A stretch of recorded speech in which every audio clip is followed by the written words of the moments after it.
Salut et bienvenue sur le podcast S'élever en même temps que son enfant.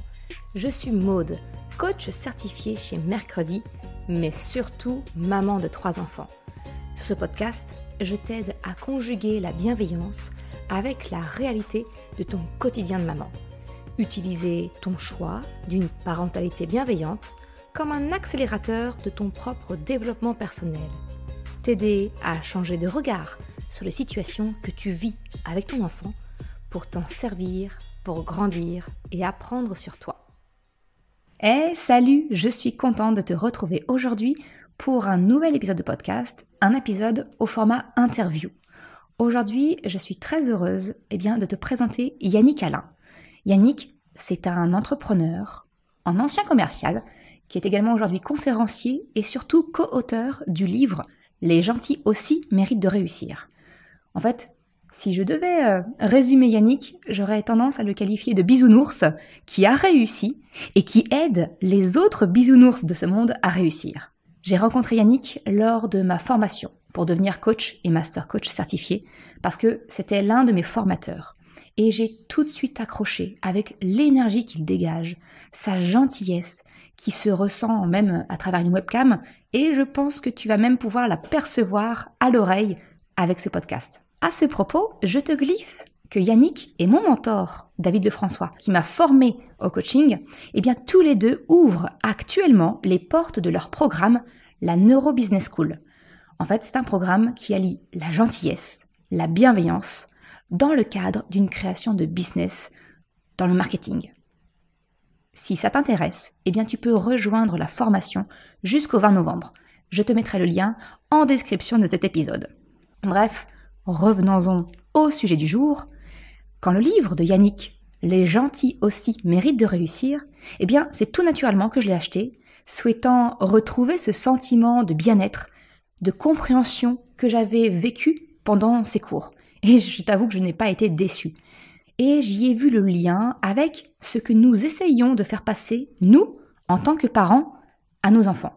Peut-être que comme moi, parfois, tu te sens tiraillé entre le désir que ton enfant soit un gentil, entre guillemets, quelqu'un qui a de belles valeurs, mais en même temps, peut-être que toi aussi tu es inquiet si ton enfant est trop gentil, et peut-être que tu crains qu'il finisse finalement par se faire marcher dessus par un autre enfant nettement moins scrupuleux.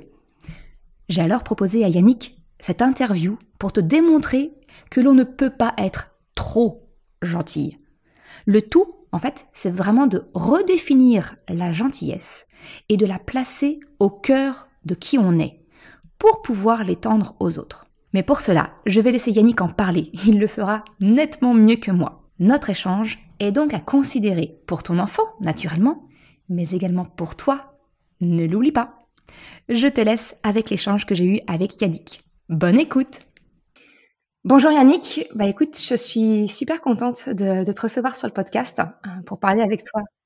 Moi, je suis également extrêmement ravi d'être à ce podcast avec toi. Merci pour ta bonne humeur, merci pour ta présentation. Voilà, j'ai rien à rajouter. Écoute, c'est parfait. J'ai adoré la manière dont tu m'as présenté, donc merci.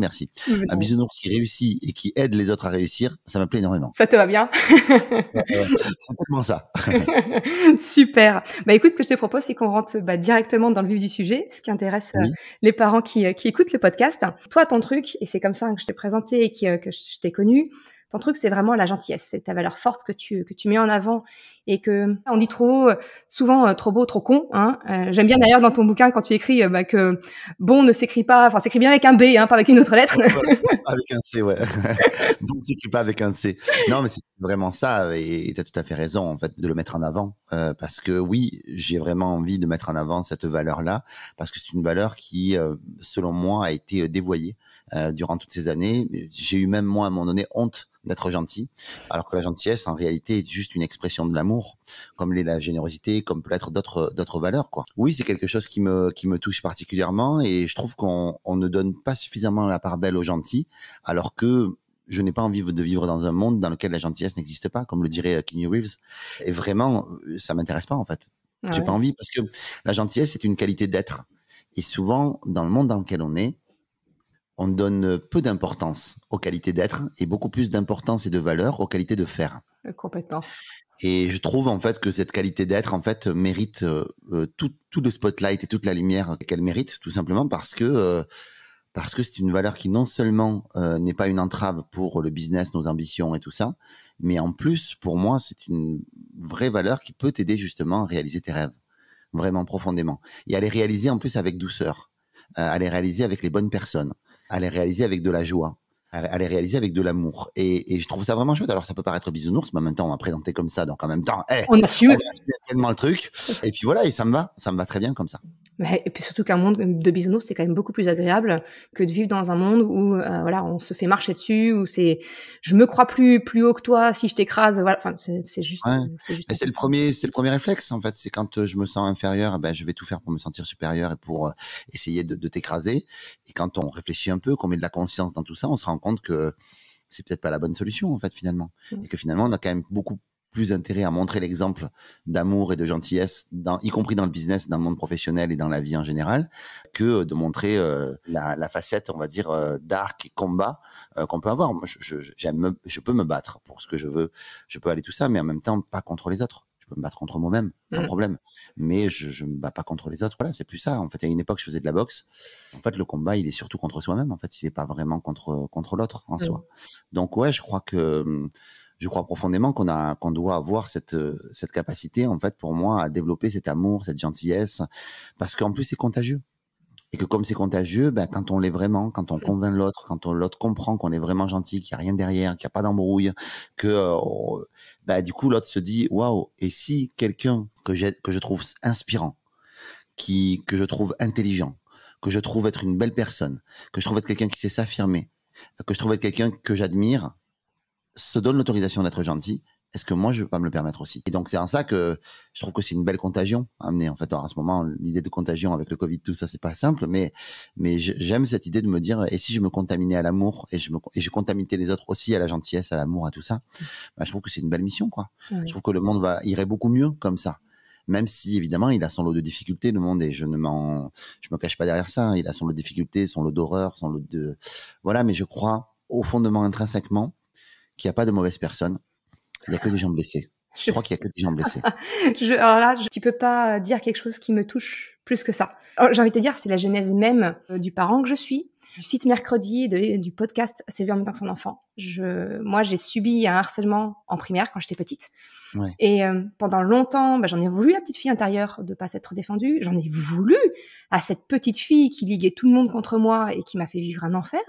Bien sûr. Et aujourd'hui, je me dis, mais la tristesse, quel malheur elle devait vivre pour avoir le besoin de dominer quelqu'un en retour. Et moi, je suis profondément convaincue que tout ce qui est question de harcèlement, de relations comme ça, on va dire compliquées, c'est lié au fait que y a une souffrance à l'intérieur et qu'on ne sait pas gérer et qu'on la transmet à l'extérieur. Donc ça tient à rien en soi. Ça tient vraiment à rien, et souvent des personnes extrêmement douces, adorables, peuvent devenir voilà, des pires personnes. Ça dépend du terreau dans lequel ils sont, ça dépend de beaucoup de choses, de eux, comment ils réagissent aux choses.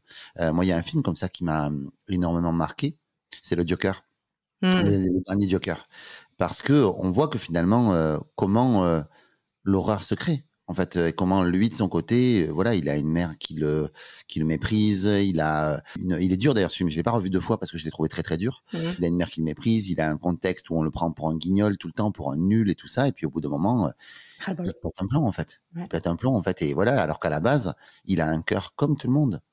C'est juste qu'à un moment donné, il bascule. Et on va juger ce sur quoi il a basculé et dire ah ben c'est un monstre. Ok, mais qu'est-ce qui a fait qu'il est devenu un monstre? Qu'est-ce qui a fait qu'il a été blessé et tout ça? Et je crois que tous ces petits actes de gentillesse au quotidien, tous ces petits actes d'amour que l'on peut donner à l'autre au travers peut-être d'un acte de gentillesse, au travers d'un acte de générosité, au travers d'une pensée réconfortante, au travers d'une main sur une épaule, tout simplement, ça contribue. Ça rend l'effet inverse, au contraire. C'est comme tu dis. Voilà, ça fait l'effet inverse. Donc, je pense qu'il est temps que les gentils se lèvent, se réveillent, en fait, et se mettent à se battre. C'est ça. À contaminer. Contaminer avec la gentillesse, je crois, en tout cas, je le crois profondément. Après, évidemment, derrière la gentillesse peuvent se cacher beaucoup de choses. C'est souvent ça la crainte que j'ai moi-même eue en tant que maman, et que quand j'ai fait mon petit sondage sur la gentillesse, c'est une question qui est revenue. C'est comment faire.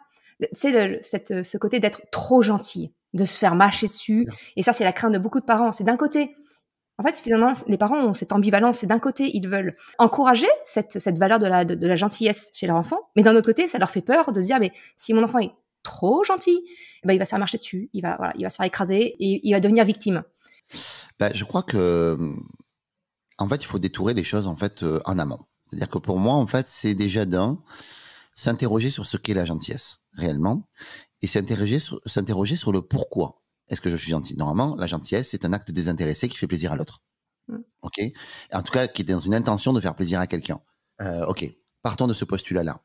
Maintenant, la plupart du temps, en fait, donc si c'est désintéressé, c'est qu'il n'y a aucun intérêt derrière.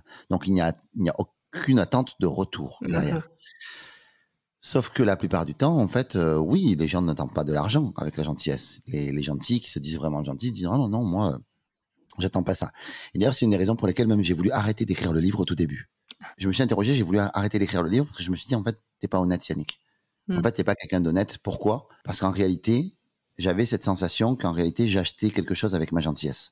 J'achetais de l'attention, j'achetais de l'amour. J'achetais en fait une manière à l'autre d'avoir une raison de m'aimer, en fait, en réalité. Je recherchais l'amour, en fait, tu vois. Et donc, je me suis dit, en fait, je suis pas un vrai gentil. Pourquoi j'écrirais un livre alors qu'en réalité, je ne suis pas un vrai gentil? Et ce qui m'a aidé, c'est la notion de « et ». C'est-à-dire que, effectivement, oui, par moment, en fait, j'ai pu, par insécurité personnelle, on y reviendra peut-être après, par insécurité, pour plein de raisons, être gentil pour attirer l'attention. Et ça a amené quoi, cette gentillesse-là? Ça a amené que finalement, je laissais les autres peut-être mal me parler. Je laissais les autres, j'étais tout le temps en mode needy, en demande, en train de dire ah j'ai besoin de toi, ah oui. Et en fait du coup ça, quand l'autre me disait non, j'avais l'impression qu'il me disait non à moi, qu'il me refusait. Et donc du coup, comme je prenais le refus de l'autre directement sur mon identité, sur qui j'étais réellement, ça faisait trop mal. Et en réalité, en fait non, c'est pas ça. En réalité, maintenant, j'ai envie de distiller vraiment profondément la gentillesse, mais en connaissant toutes ces parts de moi. La part de moi qui a envie d'être aimée, la part de moi qui a envie de donner parce qu'elle a envie de donner, parce qu'elle sait que ça fait du bien au monde et parce que ça fait du bien de donner. Ça fait du bien d'être gentil avec les autres. On se sent valorisé, on se sent bien par rapport à soi-même quand on est gentil avec l'autre, vraiment. Et je trouve ça chouette, en fait. Et je trouve ça dommage, en fait, que dans le monde dans lequel on est, en fait, on fasse passer le gentil pour un nul, en fait. Celui qui... le naïf. Non, on peut être gentil et ne pas confondre la gentillesse avec le manque d'affirmation de soi. On peut être gentil et ne pas confondre la gentillesse avec nos croyances limitantes autour de la gentillesse. On peut être gentil et ne pas confondre avec cette notion de peur. La peur que l'on a des autres, la peur que l'on a de nos peurs à nous, en fait. Et de dire, ah ouais, mais l'autre, de toute façon, ils sont méchants, donc du coup, voilà, c'est quoi le projet, en fait? Donc de dire, non, ça n'a rien à voir avec nos peurs, ni nos croyances limitantes, ni notre manque d'affirmation de soi. Et voilà, c'est la gentillesse. En fait, le monde en a besoin. Le monde en a besoin. Le tout, c'est que par moment, on voit la gentillesse que comme quelque chose qui se diffuse vers l'extérieur, qui ne fait que se diffuser vers l'extérieur. Alors qu'en réalité, on peut aussi le diffuser à l'intérieur de soi et dire, et si j'étais gentil avec moi-même, et quelquefois, être gentil avec soi-même, c'est aussi taper du poing sur la table, c'est aussi dire non, stop, c'est aussi gueuler, c'est aussi faire comprendre ses limites, c'est aussi tout ça. Et donc, voilà, mais oui, mais si je suis pas gentil, ils vont pas m'aimer. Et tu sais que dans une relation, on est à 50-50. Donc, tu choisis à 50-50 la personne autant qu'elle te choisit. Tu choisis ton 100% de ton 50%, elle choisit son 100% de son 50%. Donc, en fait, dans cette relation-là, tu n'as pas à quémander cette relation-là. C'est une relation qui s'auto-valide. Elle doit s'auto-valider, cette relation. Et pour moi, c'est ce qui est important. Ouais. C'est ce qui est profondément important. Donc en fait, si j'entends bien, ce que tu pourrais conseiller, finalement, c'est d'un parent vis-à-vis de son enfant, c'est peut-être de lui dire que la gentillesse, elle doit être pour lui en premier lieu, et qu'il n'y a pas de système de dépendance vis-à-vis d'un copain ou autre. C'est pas grave. Ce n'est pas qu'il n'est pas aimable si une personne se détourne de lui. C'est juste, voilà. Absolument. Je suis complètement d'accord avec toi. Et tu sais, tu as deux types de réactions, en fait, pour les enfants quand aussi on développe souvent une blessure autour de l'abandon ou du rejet. Très souvent, en fait, ces gens qui ont cette notion d'abandon, quand on travaille sur les figures d'attachement, tu te rends compte que, en fait, la personne qui est dans l'abandon va, en fait, pencher. Enfin, on va dire que la situation idéale, c'est d'être vertical, d'être secure avec l'autre personne. Et en fait, la personne qui est dans l'abandon, en fait, elle ne veut pas abandonner, donc elle a peur qu'on l'abandonne. Et donc, du coup, elle va pencher vers l'autre. Et l'autre, souvent, ce que ça fait, en fait, c'est que l'autre, souvent, va fuir.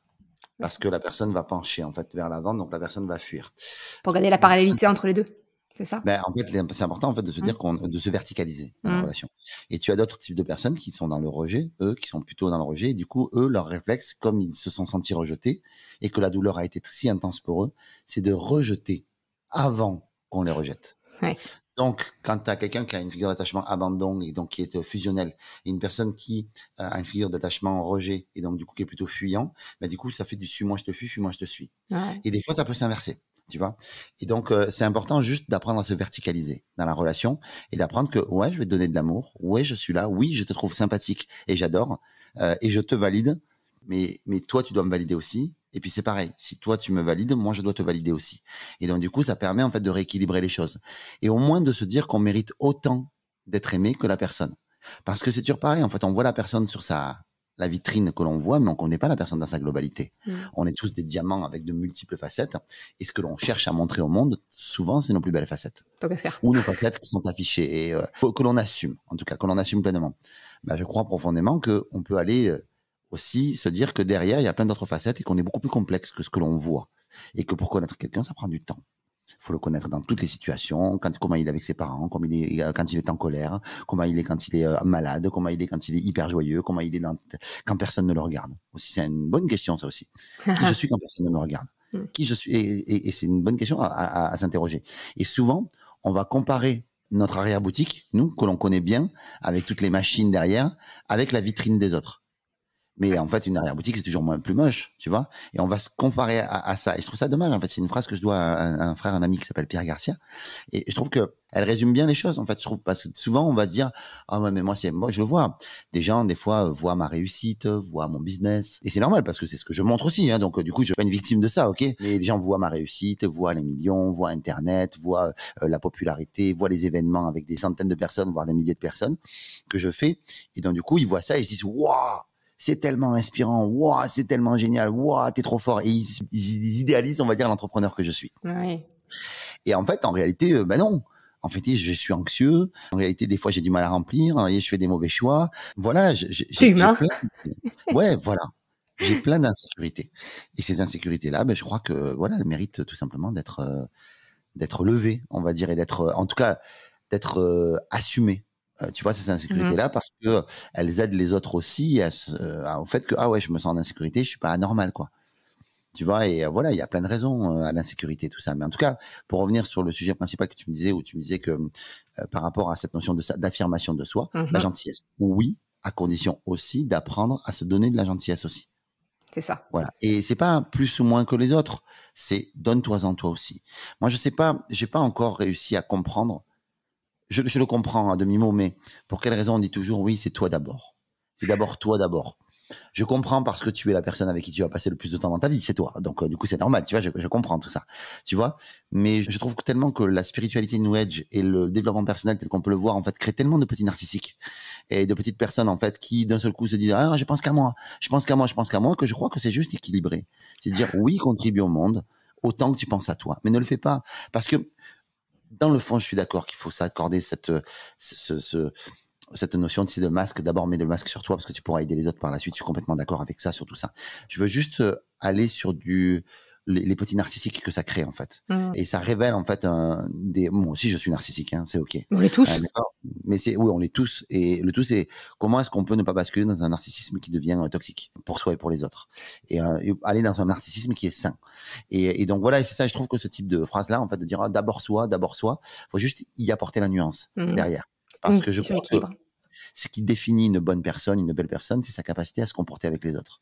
C'est comment elle se comporte avec les autres. Et pour moi, la gentillesse est un fabuleux outil pour arriver justement à connecter à l'autre, à aider l'autre et à donner en fait du baume sur le cœur de l'autre. Pour moi, en tout cas, c'est ça. Et pour moi, ça contribue énormément, la gentillesse. Ça contribue à rendre le monde meilleur, plus beau, plus joyeux, plus facile à vivre. Tu vois, voilà, juste ça en fait. Et pour moi, c'est ça en fait. Et je crois que cet élan de solidarité, de gentillesse et d'amour, en fait, il doit être partout pour moi. Et c'est ma manière de militer, mais c'est pas vraiment du militantisme parce que j'aime pas trop le militantisme en vrai. C'est plutôt de l'envie d'évangéliser le monde avec ça. Je préfère la notion d'évangélisation au militantisme parce que pour moi, le militantisme en fait ne fait que renforcer les points de vue qui étaient déjà d'accord avec toi. Alors que pour moi, en fait, un militant, en fait, c'est quelqu'un il fait juste que fédérer les gens qui sont d'accord avec lui, et les autres, c'est des cons. Tu vois, en tout cas, moi, c'est ça que je vois. Là où l'évangélisation, pour moi, elle est plus intéressante, pour moi, parce que elle amène plus de douceur, et elle amène justement l'argumentation. Elle amène pour moi l'acceptation de l'autre où il en est. Là où il en est dans sa vision, peut-être de la gentillesse, ou peu importe, autre chose. Tu vois. Et moi, je préfère, je prends souvent l'exemple des véganes parce que ce sont vraiment ceux qui m'ont le plus heurté, en tout cas dans ma vie, en fait. Alors, des véganes militants, parce que moi, j'ai plein de Oui. potes qui sont géniaux et qui ne m'imposent rien, et j'ai beaucoup plus envie, d'ailleurs, de partager avec eux, en fait, leur mode de vie quand je suis avec eux, parce que je me sens pas jugé là où j'en suis, et que si j'ai envie de manger ce qui n'est pas bon pour eux, en fait, je vais pas me sentir forcément jugé. Et je trouve ça chouette, en tout cas, d'être ça. Mais c'est vrai que, pour le militantisme, en tout cas par rapport à ça, quand à chaque fois que j'ai des véganes qui m'ont tanné, ou qui m'ont jugé, ou qui m'ont sur une photo que j'avais, je sais pas, postée sur Insta, où je suis dans un repas avec des amis, je poste, et puis il y a des œufs ou de la viande ou peu importe sur la table, et du coup achète un cœur, je suis déçu de toi, de machin, je pensais que t'étais gentil, j'en disais, ok, écoute, tu Le lien. sais. Ouais, voilà, détends-toi, tu vois, détends-toi, parce que si tu crois que tu vas déjà ne fût-ce que par réaction, je pourrais réagir à l'inverse. Et te montrer, en fait, en photo une grosse tête pour t'énerver. Mais je suis pas comme ça. Donc, du coup, en tout cas, je sais que c'est pas forcément bon, mais l'élan, il est là. C'est dire non, au contraire, en fait, viens me chercher là où je suis, quoi. Tu vois, viens me chercher là où je suis. En fait, là où je suis, comprends qui je suis. Viens me chercher là où je suis. Et de l'empathie pour qui je suis, y compris dans ce travers, qui est celui peut-être de manger, pas forcément vegan, parce que moi, en fait, je parle beaucoup des végans parce qu'en vrai, je crois profondément qu'ils ont raison. Je pense que dans 100 ans, on dira, putain, tu te rends compte, avant, ils mangeaient de la viande, ils mangeaient des animaux. Je pense vraiment ça. Je le crois vraiment, parce que je pense que tout évolue dans ce sens, et je trouve que c'est bien.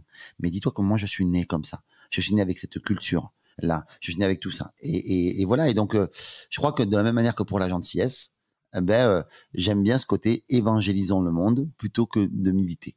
La force, voilà, la douceur versus la En force. développement personnel, c'est pareil. C'est des fois, les gens, ils viennent de voir, tiens, t'as dit mais, t'as dit il faut pas, non, le cerveau comprend pas la négation. Oh, les relous, putain. Oh là là. Oh On là, n'est pas c'est des ça. robots, bien sûr. C'est vraiment ça, mais tellement. Non mais oh! C'est vraiment ça. C'est vraiment, vraiment ça. Mais ça me fait, c'est exactement la même chose quand moi on me dit mais Maud, t'es coach parental et je t'ai croisé et tu criais sur ton enfant. Ben oui, parce que scoop, moi aussi je suis humaine, moi aussi j'ai eu des trucs et tu Oui. m'as vu à un instant T et que je dis ouais, on Mais n'est oui, pas. attends, l'éducation parentale, l'éducation positive, je trouve ça génial sur le principe. Maintenant, dans les faits, quand tu le vis tous les jours et que t'as un enfant, c'est un dragon, mais tu peux pas, en fait. Ah mais Hier, j'étais à l'anniversaire d'une amie, et il y avait une Instagrammeuse très célèbre, en fait, qui a des enfants, et tout ça et tout, avec son mari, ils ont fait koh-lanta, tout ça et tout. Et en fait, tu voyais que ses enfants, il en faisait chier, quand même, hein. ah mais Voilà. Mais à côté de ça, je crois qu'elle a écrit des livres sur la parentalité et tout ça. Je suis pas trop intéressé. Ça s'appelle Gesta. Gesta. Et donc, du coup, adorable, tu vois, au demeurant, mais tu te dis, ouais, et heureusement, et merci de montrer que la vie de maman, c'est compliqué. Et du coup, moi, je la connaissais pas, et je regardais, en fait, son Insta. Et en fait, dedans, elle dit, à un moment donné, elle fait une vidéo, en fait, où elle dit, ouais, aujourd'hui, c'est un jour sans. Tu vois? Eh ben, oui, merci. c'est ça. Merci. La Merci de montrer ça. déculpabilisation, moi c'est exactement ce que j'essaye de faire, c'est la déculpabilisation c'est conjuguer le souhait d'une parentalité bienveillante avec la réalité du quotidien. Enfin, Oui. c'est un idéal visé, mais c'est juste un cheminement. Et bien, effectivement, il y a des jours où, il y a des jours sans. Mais oui, grave. Chaque jour, on Grave. fait de son mieux, et le mieux dépend du jour, de l'instant T, c'est Mais oui, pas. c'est ça. Et puis de où j'en suis, voilà, par moments, la patience, ça rend fou. On est d'accord. Et Voilà, si et t'enlèves j'ai pas quelques heures de d'enfant. sommeil avec ça, c'est mort. Et je n'ai pas encore d'enfant. Et j'ai beaucoup d'empathie pour les gens qui en ont. Et je me dis, le jour où j'en aurai à 41 ans, j'espère qu'ils seront cool. Et voilà, quoi. Mais franchement, tu te dis, putain, merde, c'est pas évident. Donc, oui, la parentalité positive, peut-être. Et c'est bien. Et je pense que les concepts, il faut continuer, il faut y aller. Mais ne soyons pas culpabilisants dans nos concepts. Mettons de la nuance là-dedans. Tout à fait. Moi, je te dis, à partir du moment où c'est cette bienveillance que tu veux transposer à l'extérieur chez tes enfants, à partir du moment où tu essayes de la ramener vers toi, vers l'intérieur, de la même façon dont tu parlais de la gentillesse vers l'extérieur, pour les autres, vers les autres, et d'avoir de la gentillesse pour soi, pour moi, je vois ça exactement de la même façon, en fait. C'est la bienveillance pour ton enfant, ouais, pas de problème. Mais en est aussi pour toi. Ça peut pas faire de mal, quoi. Franchement, j'ai envie de même te dire que ça peut pas marcher l'un sans l'autre, de toute façon. Non, je suis complètement d'accord avec toi. Complètement d'accord. Si je reviens un petit peu sur le sujet de la gentillesse, si je décrypte un petit peu, c'est que finalement, tu couples le sentiment que j'en ai, c'est que tu couples la gentillesse avec le respect. Mais que le respect, Et la effectivement. dignité. Et la dignité aussi. C'est-à-dire à la fois du respect de l'autre, du respect de soi aussi. Et je trouve aussi que cette notion de dignité pour moi, en fait, qui est importante à garder en fait quand on est dans la gentillesse. Et c'est de se dire, je reste droit, je reste vertical, je suis pas en dessous des gens, je suis pas au-dessus des gens. Pour moi, la gentillesse doit t'aider en fait à garder cette vraie posture d'humilité. C'est-à-dire, je ne suis pas en dessous des gens, je ne suis pas au-dessus des gens non plus. Il n'y a pas un humain, un être vivant sur Terre qui est au-dessus de moi. Il n'y a pas un être vivant, un être sur Terre qui est en dessous de moi. On est au même niveau tous. Et moi, j'aime bien rajouter, la gentillesse permet d'être au service de ce monde-là. Mais être au service ne veut pas dire être une crêpe sur laquelle on s'écrase et sur laquelle on peut s'essuyer les pieds ou un tapis sur lequel on peut s'essuyer les pieds. Non. Au début, non. On est vertical. Toujours, on garde sa dignité. C'est la gentillesse avec dignité. Ouais. Leur dire, en fait, ouais, soyez gentils. Oui. Dispensez la gentillesse. Mais apprenez à vous respecter, apprenez à mettre de la dignité dans votre gentillesse parce que vous êtes digne de gentillesse, vous êtes digne d'amour. Vous êtes tous ceux qui distribuent la gentillesse très souvent se diminuent en amour, se diminuent. Et suis-je digne d'être aimé? Suis-je digne non. Dis-toi que tu es une merveille et que la personne, elle a autant de chances de t'avoir que toi de l'avoir. Autant, pas plus, pas moins. Ouais, j'aime beaucoup. Ouais, j'aime beaucoup. J'aime beaucoup ta vision. Enfin, je le savais déjà. Hein. Sinon, je t'aurais pas contacté. Mais non, mais ça me parle complètement. Et tu vois, quelque part, c'est là où je me dis que en tant que parent, on est quelquefois ambivalent. C'est que justement, on va induire cette notion de gentillesse, on va la mêler à des choses qui n'ont rien à voir. Quand tu dis à ton enfant, mais sois gentil, termine ton assiette, ou sois gentil, prête tes jouets à l'autre. Mais quelque part, finalement, on induit cette notion de, on annule cette dignité envers soi-même et on met la gentillesse seule, mais on la déforme finalement. C'est vrai, c'est intéressant parce que moi, comme je vous le disais, j'ai pas d'enfant, donc c'est intéressant peut-être de dire à l'enfant de comprendre en fait, de comprendre. Et après, en même temps aussi, un enfant reste un enfant et puis il est pas fini, il est pas formé. Voilà, il a les émotions qui parlent et tout ça, donc on peut être là que pour des fois réparer. C'est intéressant de voir qu'il y a des moments en fait où on n'est peut-être pas gentil. Toi, tu disais tout à l'heure que tu criais sur tes enfants des fois. Ça peut t'arriver, mais qui ne crie pas sur ses enfants déjà d'un ou peut-être que les gens ne crient pas sur leurs enfants en privé. En public. En privé, à mon avis, ils se privent pas. Et je trouve ça beaucoup plus intéressant que quelqu'un justement qui se permet en fait, ou alors qui craque et qui se dit qui pète un plomb et effectivement qui va peut-être blesser son enfant parce que ce sera pas forcément la bonne manière de faire, la bonne manière de dire, la bonne la bonne posture absolue dans tout ça. Mais je trouve que c'est beaucoup plus intéressant et digne d'assumer ça et après de dire tiens, ok, j'ai agi et j'aurais aimé agir autrement. Comment je fais maintenant pour réparer? Je crois que cette notion de réparation est beaucoup plus intéressante que la notion de vouloir être parfait et de rien avoir à réparer. En fait, en réalité, on est tous humains, donc on aura toujours des choses à réparer. Moi, j'ai des choses à réparer. Je suis hyper maladroit des fois avec mes amis, ma famille, les gens que j'aime. Des fois, je suis maladroit parce que je les appelle pas, parce que j'ai oublié leur anniversaire, parce que j'ai oublié plein de choses. Et voilà, le tout, c'est comment est-ce que je répare? Comment on fait? Je suis désolé, je m'excuse sincèrement, avec ma dignité aussi. Et en disant, je suis profondément désolé. Je suis désolé si je t'ai blessé. Je pense à toi, sache-le. Mais là, pour le coup, ça m'a complètement sorti de la tête.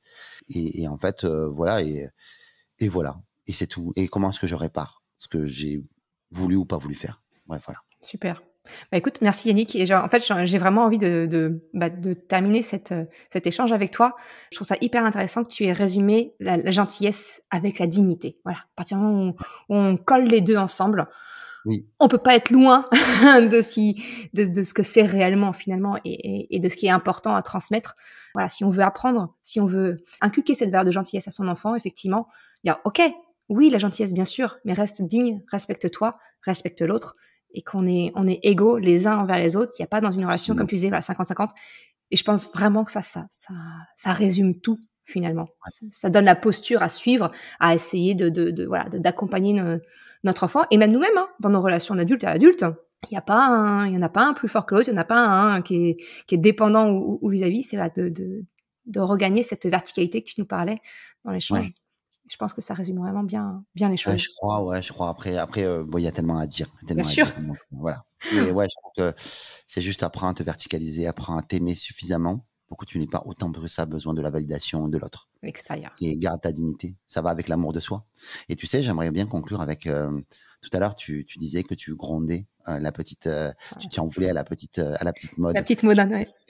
Et puis, tu en voulais aussi à la fille qui t'a blessé. Moi, il y a quelque chose qui m'a aidé sur l'amour de moi. Tu sais, la confiance, enfin, l'estime de soi, on dit que c'est composé de l'amour de soi, de la vision de soi que l'on a de soi, et puis de la confiance en soi. Ouais. Et moi, en fait, mon gros problème a toujours été l'amour de soi, comme l'est souvent le problème des gens gentils. Parce que souvent, l'origine de la gentillesse, elle est, je ne me sens pas aimable, donc je vais aimer l'autre pour que me sentir aimable et faire des choses pour lui, parce que je sais que si je ne fais rien pour lui, si je ne suis pas gentil pour lui, en fait, je ne suis peut-être pas digne d'être aimé. Donc ça peut amener plein de dérives, hein. Ça peut amener de la perversion narcissique, ça peut amener de l'orgueil à outrance, ça peut amener beaucoup de choses qui sont pas terribles, ce genre de comportement-là. Mais ce que j'aimerais bien dire, en fait, à ces personnes-là qui ont au fond d'eux finalement assez peu d'amour d'eux-mêmes, que moi, ce qui m'a aidé, c'était de créer une sorte de sanctuaire autour de moi, de palais, un sanctuaire dans lequel je mets tous les petits Yannick, le petit Yannick qui a été blessé, le petit Yannick qui a été humilié par ses cousins, le petit Yannick qui a été humilié par les professeurs, en fait, qui le frappaient, qui disaient que j'étais nul parce que j'étais dyslexique, mais je ne le savais pas. Je l'ai appris à 40 ans, à 41 ans que j'étais dyslexique, donc que j'étais lent, que j'étais nul, que tout ça. Et je prends tous ces petits Yannick qui sont profondément blessés, qui ont arrêté de croire en eux, qui ont arrêté de s'aimer eux-mêmes. Je les prends, je les mets derrière dans ce sanctuaire-là, et maintenant je dis, il y a personne qui y touche. Et voilà. Et il y a personne qui touche. Ce qui fait qu'à chaque fois que quelqu'un me manque de respect, la personne va avoir ma dignité en pleine face. Si à chaque fois qu'il y a, et dedans, en fait, j'y mets mes rêves aussi, et puis j'y mets mes valeurs aussi. Comme ça, personne touche à mes valeurs, personne touche à mes rêves, personne touche à mes petits Yannick qui ont été blessés. Maintenant, Yannick, il est adulte, et c'est lui qui les protège. Et sa manière de les protéger, c'est de ne pas laisser quelqu'un mal lui parler, de ne pas quelqu'un lui manquer de respect.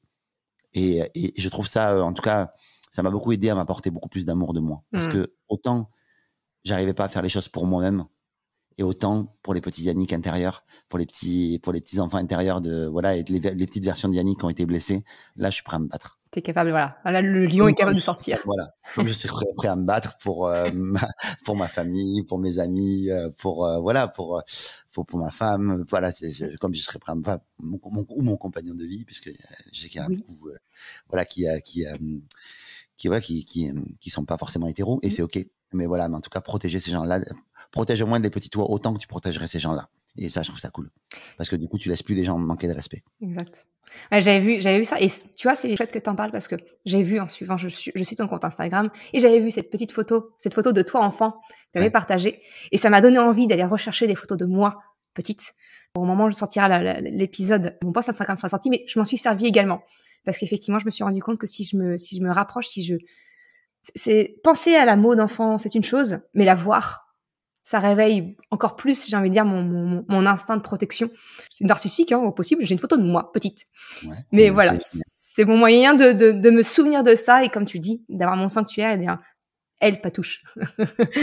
Ne touche pas à cette petite fille, je t'explose. Ouais, exactement. C'est ok. Tu vois, mais je trouve ça chouette que tu la protèges comme ça. C'est beau. Ouais, c'est chouette.